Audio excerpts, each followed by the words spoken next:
1 cup काढ़ा के लिए अदरक, गिलोय, लेमन ग्रास, दालचीनी, तुलसी पत्र, 2 पत्ते चिरेता, 7-8 काली मिर्च, 2 लौंग, 2 चुटकी अजवाइन। गिलोय के पतले वाले छिलके को हटा लें।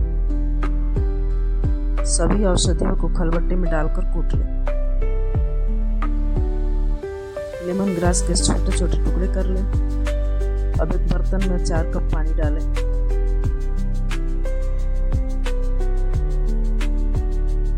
सभी औषधियों को डालकर